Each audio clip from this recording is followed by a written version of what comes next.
মানসিক চাপ এবং কাজের চাপ থাকবার জন্য অযথা হেডেক লক্ষ্য করাও যেতে পারে। দাঁত অথবা গলার সমস্যা বা চোখের কোনো জ্বলন ইত্যাদিও কিন্তু জুলাই মাসে লক্ষ্য করা যাচ্ছে।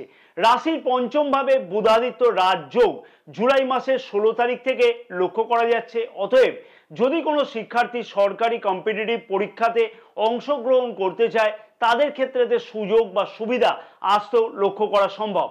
পার্টনারের মধ্যে দিয়েও খানিকটা অহংবোধ বৃদ্ধি পেতে লক্ষ্য করা যেতে পারে। তার ফলেতে প্রেম সম্পর্কের মধ্যে দিয়ে খানিকটা বেশি পরিমাণের সমস্যা বৃদ্ধি পেতে চলেছে এই মাসেতে।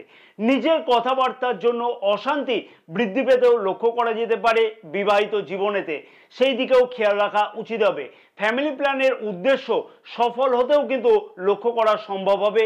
পুরনো জমি বাড়ি সংক্রান্ত যদি কোনো ধরনের আইনি জটিলতা থাকে তাহলে জুলাই মাসেতে যদি প্রচেষ্টা করা যায় তার থেকে উদ্ধার হওয়াও সম্ভব হতে চলেছে।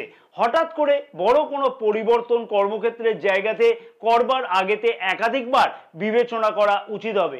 তবে পূর্বে যদি কোনো পরিকল্পনা করা থাকে পদোন্নতির জন্য সেই পূর্বের প্রচেষ্টার সফলতা পেতে জুলাই মাসে লক্ষ্য করা সম্ভব হবে।